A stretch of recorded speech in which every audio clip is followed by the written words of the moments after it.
Well, we didn't meet last week, but we have been looking at John Dominic Crossan's The Greatest Prayer. Uh, this is what the book looks like if you haven't gotten it yet. But Crossan, one of the reasons I wanted to look at this book is, well, several. First of all, we pray the Lord's Prayer all the time. And, it's just like the rosary for Catholics. If you do it in a rote fashion, you you lose the significance and the nuance of the prayer. Uh, but what Crossan is going to do with this is put it in a historical context and also put it in a liturgical and literary context. And the theology is not going to be that different from what we've seen with Crossan in the past. But my hope is that when we pray this prayer every Sunday, or in whatever context, that it will a new facet, a new aspect of the prayer will open up for all of you.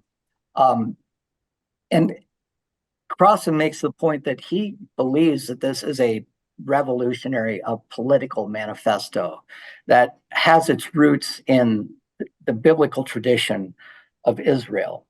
And in that tradition, he identifies something that he calls, householder justice. We've used the term distributive justice, but the idea that God is the householder of creation, and that God's economy is such that all should be filled, all should have equal access, what Crossan calls enoughism, and what we've been talking about as distributive justice. And I don't think I made much of a point of this last time, but I think it is really important what Crossan says, that we're not talking about, 18th, 19th century liberalism here that focuses on equal rights. We know where we've come in our society, where there are so many rights. My rights are being transgressed. My rights are not being recognized, and things like that. That it tends towards a kind of hyper individualism in which my rights are the only rights that matter. That's not what distributive justice is about. So we can get tangled up sometimes in thinking about our secular philosophy of individual rights, and sometimes place that as a veneer over a progressive theology that talks about distributive justice. But in distributive justice, rights are secondary and responsibilities are primary. Responsibilities to, well, first of all, to yourself, to be the most, to aspire to the best image of God that you can be. You're right. Your responsibility is to God as well, to follow, God's direction and will for the world, and responsibility for others. And for others, I would say we're not just talking about human beings, but we're talking about others, all others in creation, those with whom we have a relationship and those towards whom we have a moral responsibility to make sure there is enough. This is the household of God. This is the economy of God. And so that's what Crossan wants to focus on. And I don't think that we're going to have too much difficulty understanding that, because we've been looking at Crossan for some time and we know a little bit about distributive justice. But here's where Crossan really brings some of his academic training to bear, in that he is going to look at this text more as a literary scholar, someone who gets into the literary aspects of the rhetorical analysis of the texts, and he's going to make the argument, as we saw, that the Lord's Prayer, as Jesus presents it, or as it's presented as coming from the lips of Jesus, especially in the Gospel of Mark, and that's where we find the most succinct rendition of that prayer. And if you read it there, it doesn't have "For thine is the kingdom and the power and the glory forever." is just a very, almost like a 50-word liturgical, manifesto. I mean, I hesitate to use that term because it's often been associated with, with radicals, but it's what we hope to make manifest in our lives. And Crossan says the organization of the prayer follows what we find in the Hebrew Bible. And thus, he's going to begin the first chapter of this book by looking at some of the texts of the Hebrew Bible. And there he identifies several, what we would call rhetorical techniques. We saw these last time, this synonymous parallelism, where a point is made doubly so by saying the same thing in maybe one or two or three different ways. And I think the one place we looked at Psalm 8 last time. What are humans that you're mindful of them? What are mortals that you take care of them? In Psalm 8. But there's a common song that you may know, and it comes from a psalm itself. And thy word is a lamp unto my feet and a light unto my path. Well, that's roughly the same thing, but the fact that the synonymous parallelism is utilized in this way, it lends a new dimension to what is being said. And so we see it throughout the Hebrew Bible. And Crossan makes the point that this can also be seen as a kind of lure to meditation, reciting this while you're meditating and praying to God. But there's also, remember, this antithetical parallelism where we've got a negative image and then contrasted with a positive image. We also saw last time something called crescendo parallelism. We saw this in the Habakkuk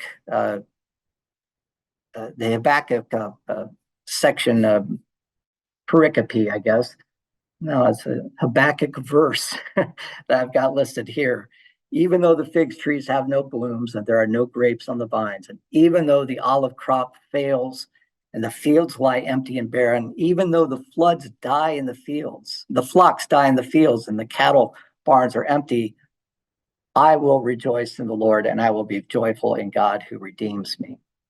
So having this, these, at least just a knowledge of these approaches to reading scripture and interpreting scripture is going to help us when we turn to look at what Crossan refers to as a universal prayer. He thinks this is a prayer that is one that's relevant to all people. And he makes kind of a challenge by saying, I don't know if there's a prayer like this in any other tradition.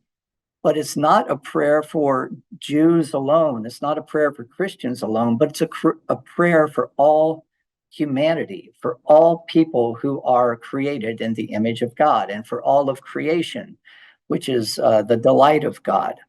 And so that's a kind of a radical point to make, especially, and I hope we can get to this today, that's why I'm going kind of fast, especially when you compare this prayer to some of the prayers that were being spoken or recited in the time of Jesus. And I'm reading the book with you, so I haven't, moved ahead in the book throughout the chapters. But this is a place where I wish Crossan would have filled us in on, some of the prayers that would have been around in the time of Jesus. So I did a little background research on that, and I found it really, really helpful. So hopefully we'll get to that today.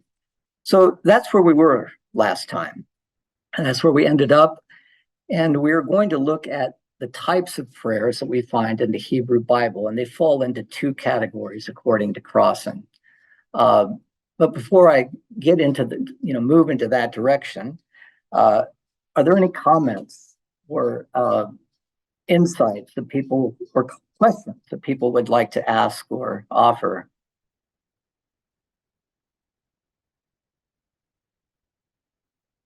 Okay.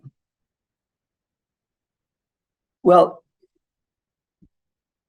the one place, and this is kind of the foundation upon which Crossan is going to build, and it's a good one because we rarely think of prayer in this way, but he wants to assume something right from the start. Is prayer is not something offered from the subject up to an object who transcends that the subject offering the prayer, but prayer is a means of participating in the object of that prayer, and thus the object, God, becomes subjective as well, that you are participating in God through prayer, and you collaborate with God through prayer. So praying is both a human act and a divine act at the same time. And this is kind of hard for us to grasp sometimes because, talking about participation in God or becoming one in the Spirit of God has often been associated with mysticism, which has been kind of a minor tradition in the Christian faith throughout history. But this is where Crossan is going, and it will be foundational to where he wants to, make some of his arguments in the coming chapters. That prayer is a means by which we participate in and collaborate with God.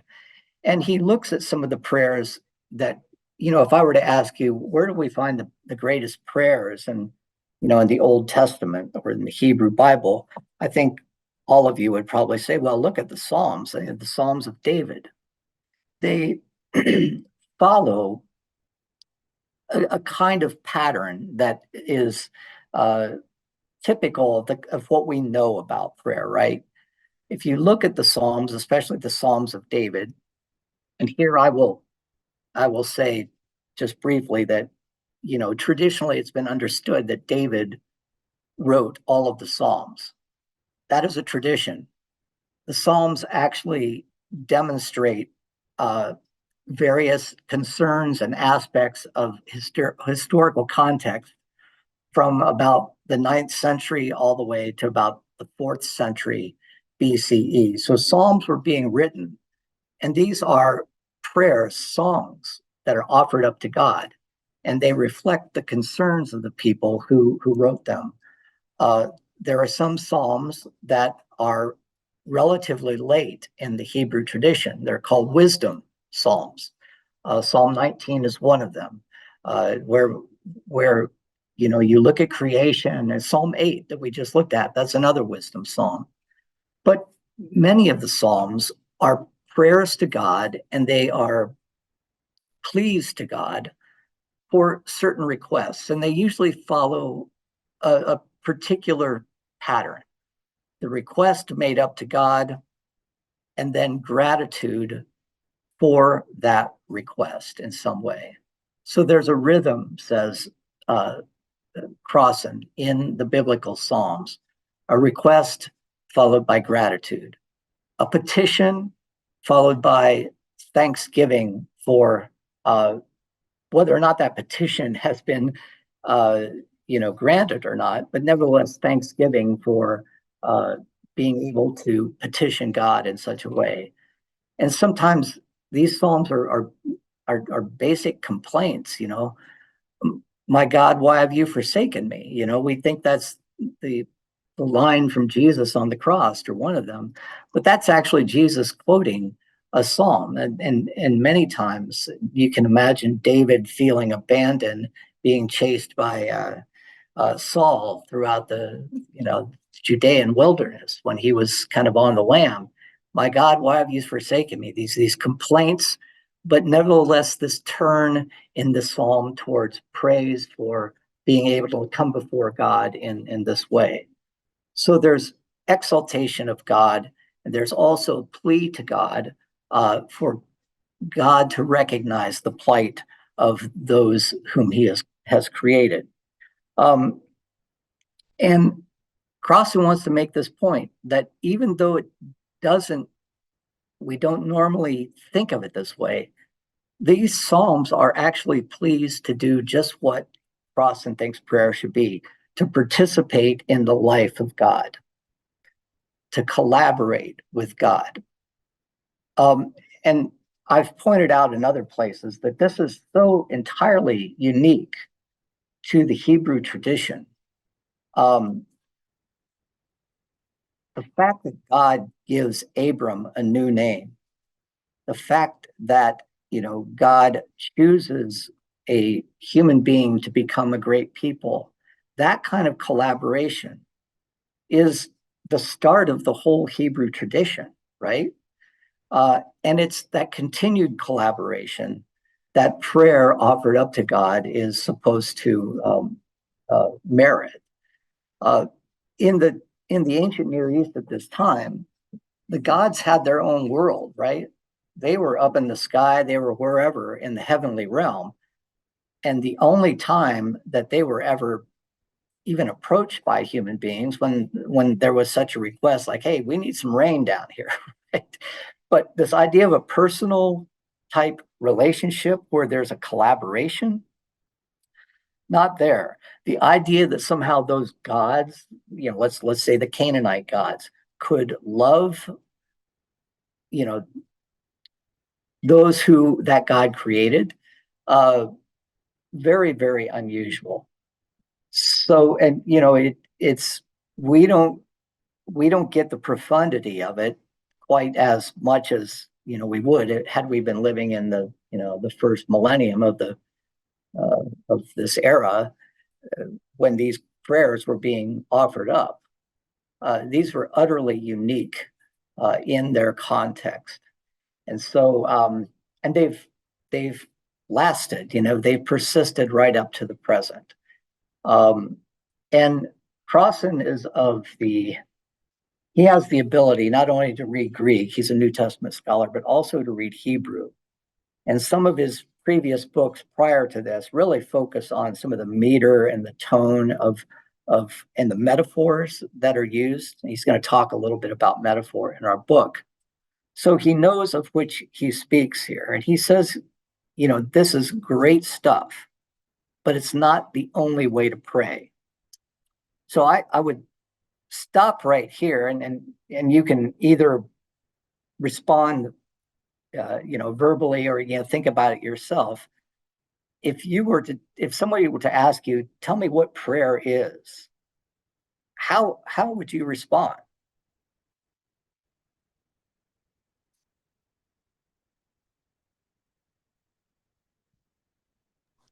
I think Arnett. Chuck, do you want to say something? Yeah. I was just going to say, before reading this,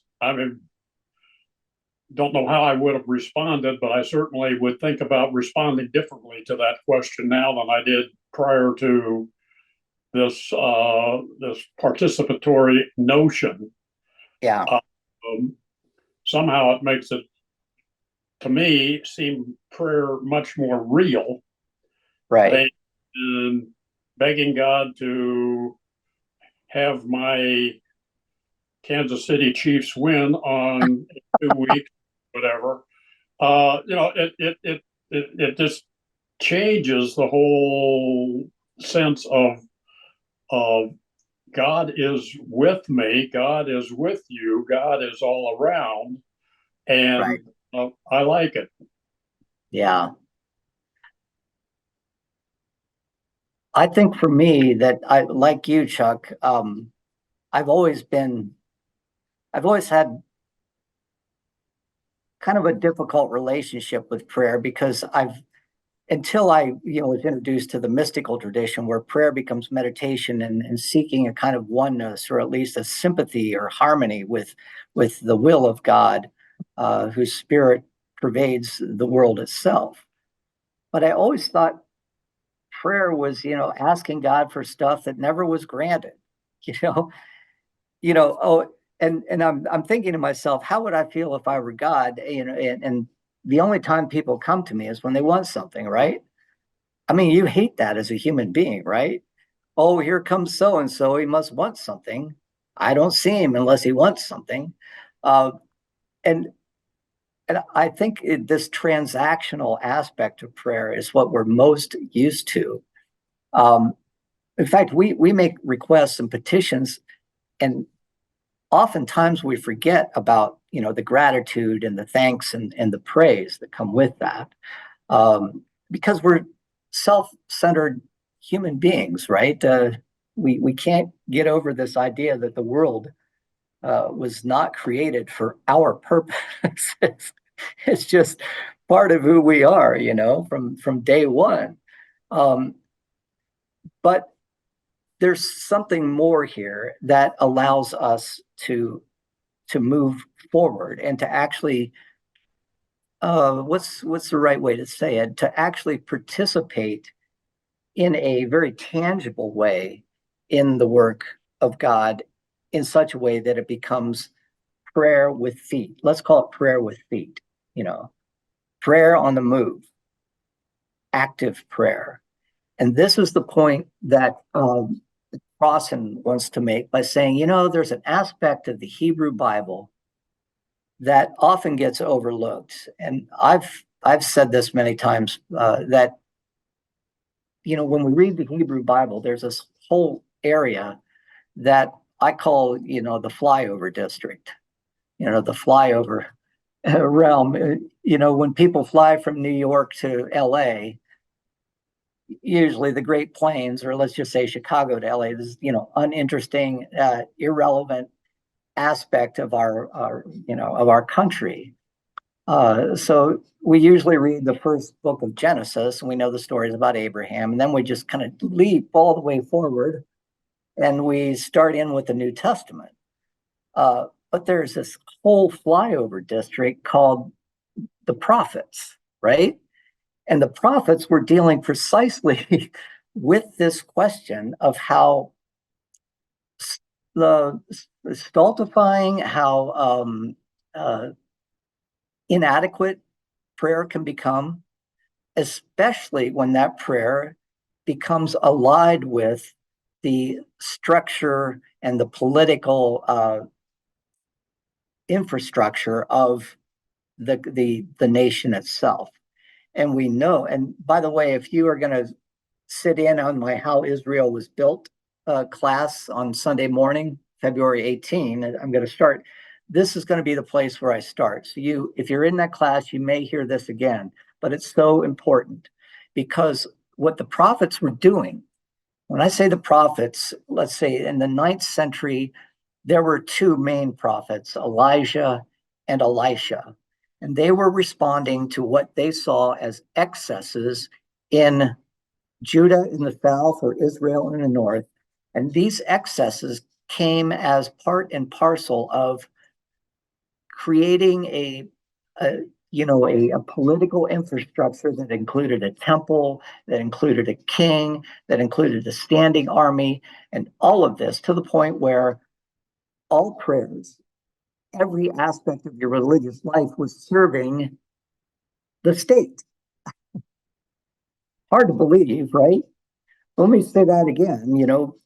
In the 9th century, Elijah and Elijah were becoming upset, and they were speaking for God on behalf of God to either the northern kingdom or the southern kingdom on the excesses of their state-sponsored religion. And this is when the prophets rise up and say, you guys aren't getting it. You're not straight with what this whole human experience is. This human experience and this human experiment that started with Abraham and worked its way through the founding father, through the fathers, all the way up to Moses with the giving of the covenant. And all of it was about getting rid of the hierarchy that separates one human at the top from another down at the bottom, whether it's rich from poor, whether it's male from female, all of that's gone. That's what the experiment was all about. And look where we are 300 years after Moses. We're creating a state religion where the hierarchy is once again in place, and we're no different than the Canaanites whom we deplore, or from the Midianites or whomever. We're just another group of people with their own interests that are using their religion to perpetuate those interests. And that's not what we're all about. So the prophets were called upon by God to remind the people of Israel that's the northern kingdom that fell in 722, and then also the southern kingdom of Judah, where Jerusalem is. There were two kingdoms by the time the prophets came about, both of them Israelites, we might say, but both of them completely tied with this state functional religion, where the religion served the needs of the state. And so the prophets are called by God to challenge the leaders of these states to look at their religious tradition in a new way, and to look at prayer not as a way to seek power, but a way to seek empowerment. Power is power over, empowerment is power with, or giving, distributing power equally among all people. And this is something that the prophets wanted the people, the kings, whether north or south, to stand up and claim as their own, because that's a tradition from which they came. So there's a whole prophetic vision that focuses on distributive justice and righteousness. And this is what true prayer really is. A people prays well when distributive justice flourishes in the land. When a people does not pray well, injustice flourishes in the land. And this, I think, is as relevant today on January 31st, 2024, as it was back in the 8th century BCE. But Crossan is going to make this transition. He's going to say, let's hold the prayer we find in the Psalms. Let's hold that at bay, but let's look at another type of prayer that has been relegated to the flyover district. But let's bring it up and let's take a look at it and see if it can help us to understand prayer in a different way. So he says on page 13, something surprising happens when you turn from the biblical Psalms to the biblical prophets. Something strange happens when you compare those who speak to God in prayer with those who speak for God in prophecy. So speaking to God is one way of praying, but speaking for God is another way of praying. And the prophets are the ones who are reflective of that latter way of praying. And throughout the prophets, and this is what makes them so distinctive, they speak on behalf of God and on behalf of the sadness and the disappointment, the heartbrokenness of God looking at God's people and seeing that the experiment of distributive justice has gone completely awry. And so we begin with some antithetical parallelism, in Amos. And this is the most famous antithetical parallelism that we probably can find here. But it's from the 5th chapter of Amos. And Amos was a prophet who, though he was, my phone is ringing. So Amos he grew up in Tekoa, which was in the north, or which is in the south. He got called to the north in order to prophesy there. And the same excesses were flourishing in the north as in the south.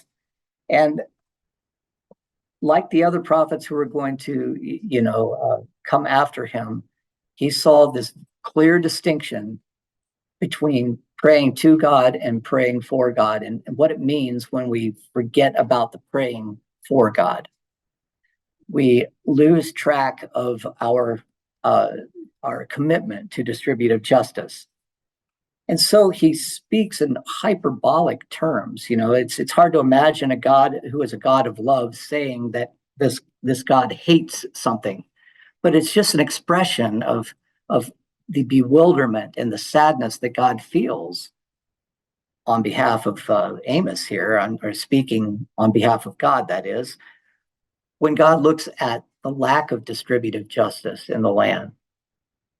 And it's Amos chapter 5, verses 21 through 24. Begins with the negative and then concludes with the positive.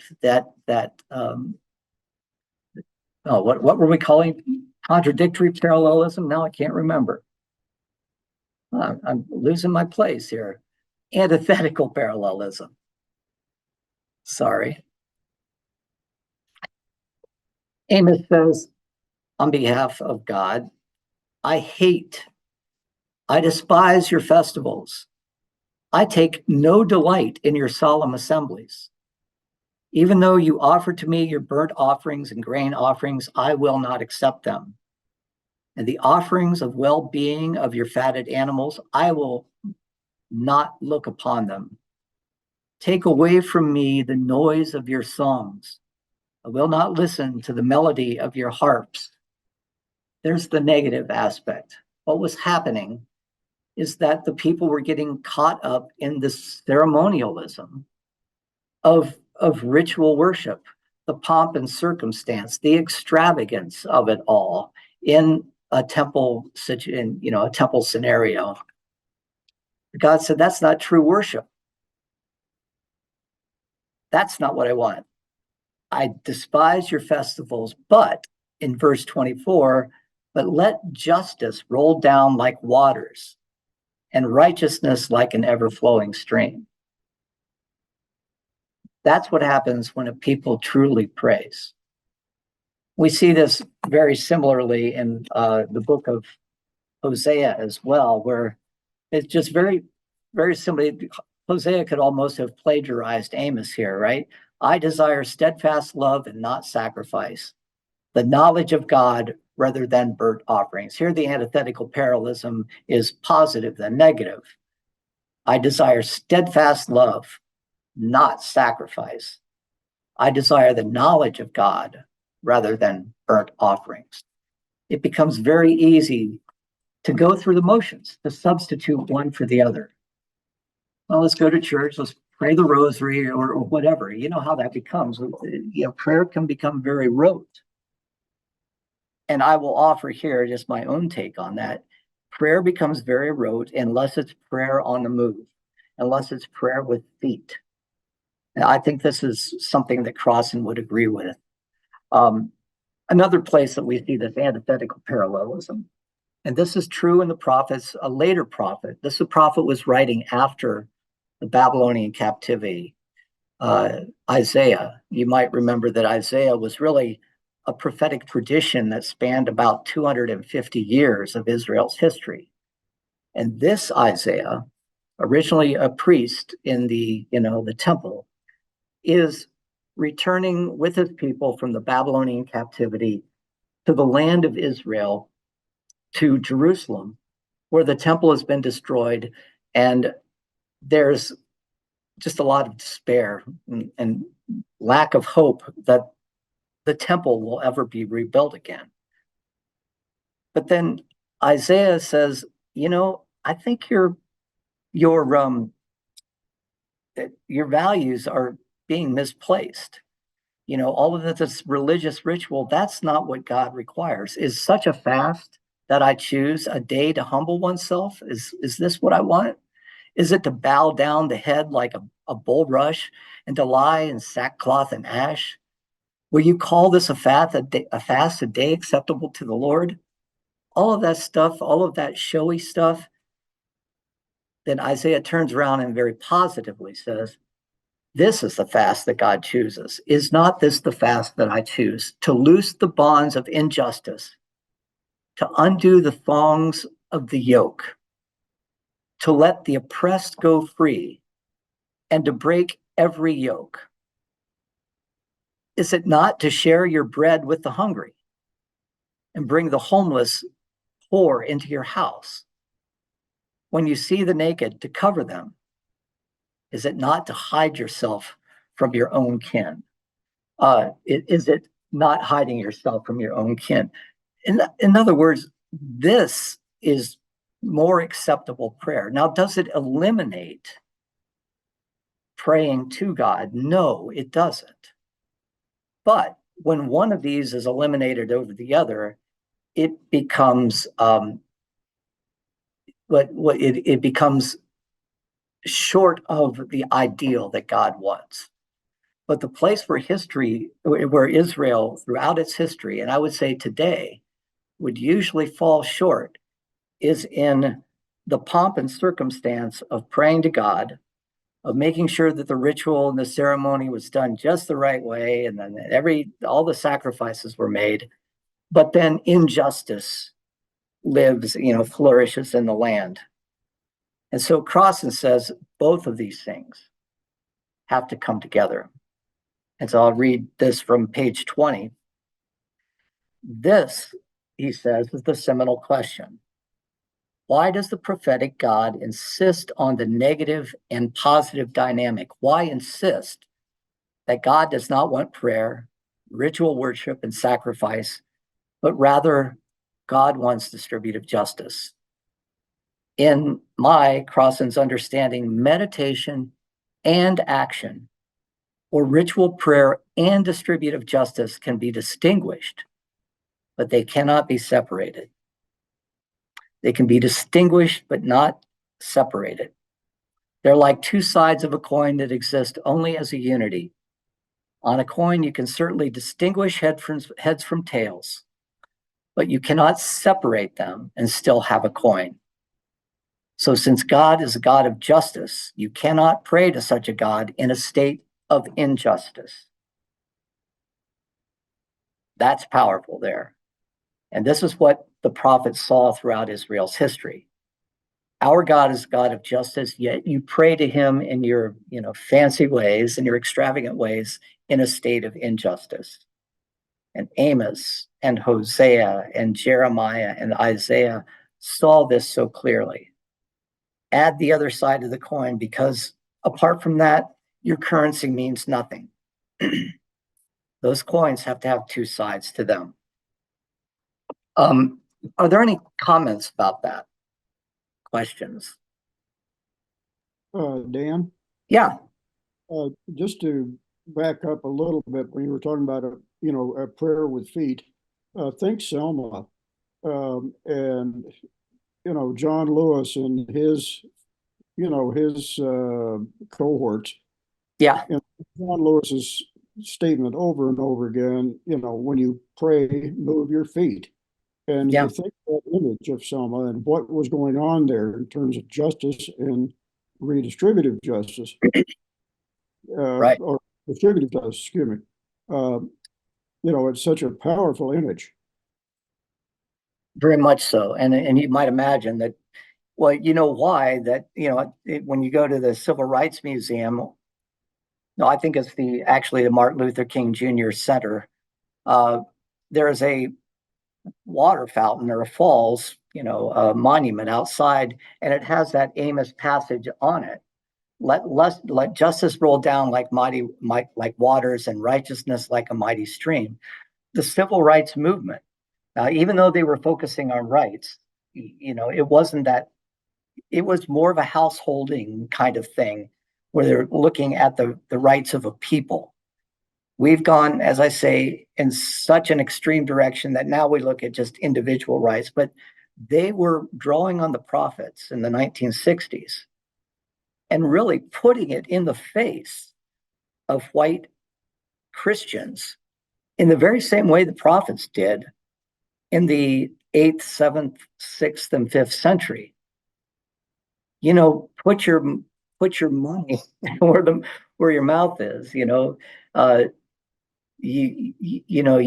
put up these grand displays of piety, but the only piety that God really wants is that the justice that is at the heart of the covenant, right? And that's precisely what Martin Luther King Jr. and Lewis and so many others were trying to do. But the filters of the way that the Bible had been interpreted, especially in the South, throughout hundreds of years of history, just had to be gradually removed before we could even begin to see that. people in the, especially in the South, you know, I don't want to single them out, but where these movements were taking place was predominantly the South, not everywhere. But people in the South had been used to a very white supremacist interpretation of the Bible. And there were just too many filters in front of their eyes for them to be able to see, you know, this new interpretation, or this radically old interpretation being reintroduced. This, by the way, is the same approach that is at the heart of something called liberation theology. Liberation theology came about really in the probably around the 1960s in Central and South America, when people like Oscar Romero and many Catholic bishops were working on the side of the poor who are being displaced by, let's call it what it is, multinational corporations that were usually based in the United States, shed from their land, taken off their land. And when they gathered together, you know, to try to become a supportive community, and when they focused on the householding aspect of that community, right, distributive justice, they were called communists. And a lot of money was sent to these governments that were supporting the displacement of these immigrants, of these farmers from the land. And that's the turmoil that we experienced in the late 70s and 80s in South America and Central America. And I will also point out that it is the source of the immigration problems, if we want to call it that we are having yet today. And all the more reason why we need to know our history as cleanly as possible without the spin being placed on it. But in the midst of this, Oscar Romero, Gustavo Gutierrez, other Roman Catholic priests felt a real sense of solidarity with the people who were trying to live very simple lives, very faithful lives, being displaced by a strongly consumer-oriented multinational corporation. And they began to, challenge white Protestants primarily with this idea that, you know, you can pray all you want in your crystal cathedrals or whatever, but unless justice is at the heart of your faith, your prayer is only half good, right? Because if God is God of justice, you cannot pray to that God in a state of injustice.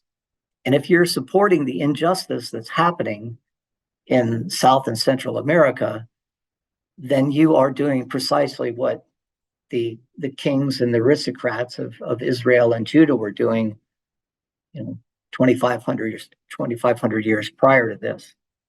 I don't think I'm going to be able to get to this today. Let me see if there are any questions about that.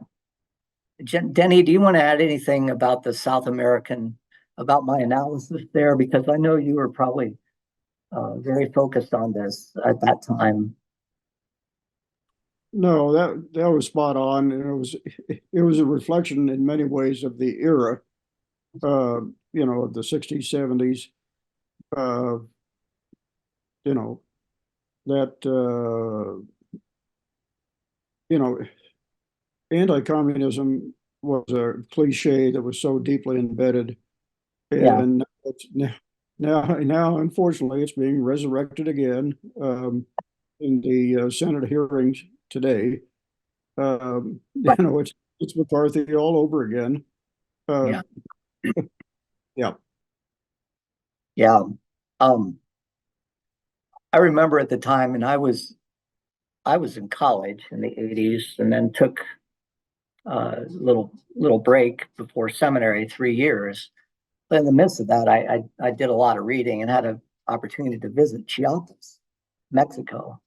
And witnessed firsthand some of the immigration problem, with the immigration issues that were being faced by people, especially from Guatemala. And it all came home to me one day when I was in the supermarket, and this was back in the United States. And this was actually before I was in Chiapas, where I was there with a friend of mine, and she goes, and we were standing, in the fruit aisle, and she goes, "Why are bananas 19 cents a pound? Bananas should not be 19 cents a pound. Bananas are just too cheap. They're think about how far they have to be shipped. Think about all of the work that goes into growing them. Why are they so cheap? Well, why are they still so cheap is because they are being grown on land that had been taken from people, displaced farmers, and at economies of scale that are like the Walmartization of banana growers, right? Dole and Chiquita and all of those people, huge plantations in Central and South America that were once small subsistence farms. And were they small subsistence farmers growing those bananas, we'd be paying $2 a pound. To be fair, to be distributively fair. Denny, you want to say anything about coffee? Well, I think the story of Coffee Justo is really an amazing story about Presbyterian ministry on the border and Right. finding out that many of the people who were being deported from the United States back into Mexico were, former coffee growers who simply were priced, out of the market by international coffee cartels. And I'm not saying this, just to, lambast them, but the growers had no choice. Yeah. And they simply got to the point where they could not feed their families, and they did what, most of us would do, and that is move. Yeah. Yeah.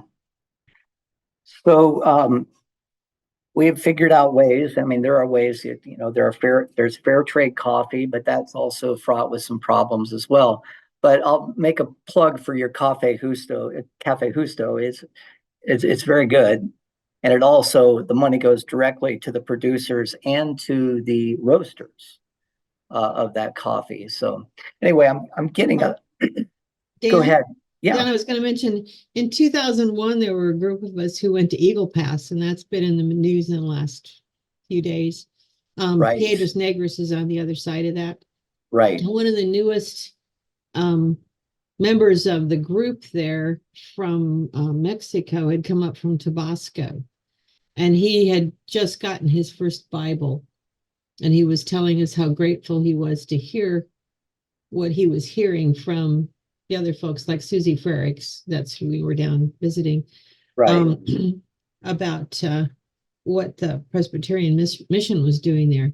But he had come from Tabasco because his family had been involved in fruit production for years, and it's just next to Chiapas. But they couldn't earn a living. Right. Right. And so he had come up to work for a friend there who was going across the border, ironically, to work for Sunbeam. And we're going back and forth in order to work. But now, of course, we know what's happened to that border. It's just a little bit of irony there about. Well, there's a lot of irony happening these days, and this is why I'm so grateful to be able to meet with a group of open-minded people that want to read the text and to think about the context in which it was written, and then make the application to our present day. There are some things that convict us, even though we might have a more progressive understanding of some of the social issues. We are still, just by virtue of who we are and on the first world and our consumer habits, we tend to live perpetually in a state of injustice. And that is just good to be aware of, just how fortunate we really are. But that fortune does come at a cost to others. And this is what we want. This is what distributive justice is about, is to try to equitably distribute the grace of God, whether that be through physical, material means or through spiritual gifts to others, that all have access. We've seen this in the previous book that we were reading. The grace of God is open to all. And we are the ones who must use our feet when praying and making that grace known. So on that, I think I'm going to bid you all adieu, because I don't know if I can get where I want to go in 5 minutes. But next week, I'd like to introduce a little, just an interlude into Crossan's book and talk about Jewish prayer in Jesus' day, since we're going to be looking at a prayer that Jesus, reputedly has, purportedly has, said and taught. It would be nice to compare it to what may have been happening. It's hard for us to know, but what was most likely happening in Jerusalem and Galilee and among people praying in synagogues at that time. So, and a lot of that is still happening today in present day Israel. And I just wanted to give you a little sense of the connection there and how Jesus' prayer challenges, you might say, and changes some of the standard prayers of his day. So we're still going to be working in chapter 1. If you're playing along at home, I would make sure that you had read through chapter 1 and then maybe started into chapter 2 up to page 36, let's say. I hope that helps.